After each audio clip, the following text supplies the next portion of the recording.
شروع اللہ کے نام سے جو بڑا مہربان نہایت رحم والا ہے۔ قیامت قریب آ پہنچی اور چاند شق ہو گیا، اور اگر کافر کوئی نشانی دیکھتے ہیں تو منہ پھیر لیتے ہیں اور کہتے ہیں کہ یہ ایک ہمیشہ کا جادو ہے، اور انہوں نے جھٹلایا اور اپنی خواہشوں کی پیروی کی، اور ہر کام کا وقت مقرر ہے، اور ان کو ایسے حالات سابقین پہنچ چکے ہیں جن میں عبرت ہے، اور کامل دانائی کی کتاب بھی، لیکن ڈرانا ان کو کچھ فائدہ نہیں دیتا۔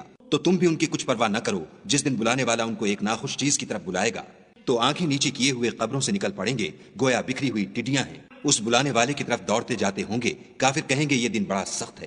ان سے پہلے نوح کی قوم نے بھی تکذیب کی تھی، تو انہوں نے ہمارے بندے کو جھٹلایا اور کہا کہ دیوانہ ہے، اور انہیں ڈانٹا بھی۔ تو انہوں نے اپنے پروردگار سے دعا کی کہ بار الہ، میں ان کے مقابلے میں کمزور ہوں، تو ان سے بدلہ لے۔ بس ہم نے زور کے مہ سے آسمان کے دہانے کھول دیے اور زمین میں چشمے جاری کر دیے، تو پانی ایک کام کے لیے جو مقدر ہو چکا تھا جمع ہو گیا، اور ہم نے نوح کو ایک کشتی پر جو تختوں اور میخوں سے تیار کی گئی تھی سوار کر لیا۔ وہ ہماری آنکھوں کے سامنے چلتی تھی۔ یہ سب کچھ اس شخص کے انتقام کے لیے کیا گیا جس کو کافر مانتے نہ تھے، اور ہم نے اس کو ایک عبرت بنا چھوڑا، تو کوئی ہے کہ سوچے سمجھے۔ سو دیکھ لو کہ میرا عذاب اور ڈرانا کیسا ہوا، اور ہم نے قرآن کو سمجھنے کے لیے آسان کر دیا، تو کوئی ہے کہ سوچے سمجھے۔ عاد نے بھی تکذیب کی تھی، سو دیکھ لو کہ میرا عذاب اور ڈرانا کیسا ہوا۔ ہم نے ان پر سخت منحوس دن میں آندھی چلائی، وہ لوگوں کو اس طرح اکھیڑے ڈالتی تھی گویا اکھڑی ہوئی کھجوروں کے تنے ہیں۔ سو دیکھ لو کہ میرا عذاب اور ڈرانا کیسا ہوا، اور ہم نے قرآن کو سمجھنے کے لیے آسان کر دیا ہے، تو کوئی ہے کہ سوچے سمجھے۔ سمود نے بھی ہدایت کرنے والوں کو جھٹلایا اور کہا کہ بھلا ایک آدمی جو ہم میں سے ہے، ہم اس کی پیروی کریں؟ یوں ہو تو ہم گمراہی اور دیوانگی میں پڑ گئے۔ کیا ہم سب میں سے اسی پر وحی نازل ہوئی ہے؟ نہیں، بلکہ جھوٹا خود پسند ہے۔ ان کو کل ہی معلوم ہو جائے گا کہ کون جھوٹا خود پسند ہے۔ اے صالح، ہم ان کی آزمائش کے لیے اونٹنی بھیجنے والے ہیں، تو تم ان کو دیکھتے رہو اور صبر کرو، اور ان کو آگاہ کر دو کہ ان میں پانی کی باری مقرر کر دی گئی ہے، ہر باری والے کو اپنی باری پر آنا چاہیے۔ تو ان لوگوں نے اپنے رفیق کو بلایا اور اس نے اونٹنی کو پکڑ کر اس کی کونچیں کاٹ ڈالی۔ سو دیکھ لو کہ میرا عذاب اور ڈرانا کیسا ہوا۔ ہم نے ان پر عذاب کے لیے ایک چیخ بھیجی، تو وہ ایسے ہو گئے جیسے باڑ والے کی سوکھی اور ٹوٹی ہوئی باڑ، اور ہم نے قرآن کو سمجھنے کے لیے آسان کر دیا ہے، تو کوئی ہے کہ سوچے سمجھے۔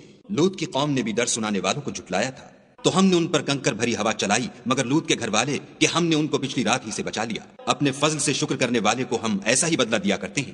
اور لوط نے ان کو ہماری پکڑ سے ڈرا بھی دیا تھا، مگر انہوں نے ڈرانے میں شک کیا اور ان سے ان کے مہمانوں کو لے لینا چاہا، تو ہم نے ان کی آنکھیں مٹا دیں۔ سو اب میرے عذاب اور ڈرانے کے مزے چکھو، اور ان پر صبح سویرے ہی اٹل عذاب آ نازل ہوا، تو اب میرے عذاب اور ڈرانے کے مزے چکھو۔ اور ہم نے قرآن کو سمجھنے کے لیے آسان کر دیا ہے، تو کوئی ہے کہ سوچے سمجھے۔ اور قوم فرعون کے پاس بھی ڈر سنانے والے آئے، انہوں نے ہماری تمام نشانیوں کو جھٹلایا، تو ہم نے ان کو اس طرح پکڑ لیا جس طرح ایک قوی اور غالب شخص پکڑ لیتا ہے۔ اے اہل عرب، کیا تمہارے کافر ان لوگوں سے بہتر ہیں، یا تمہارے لیے پہلی کتابوں میں کوئی فارغ خطی لکھ دی گئی ہے؟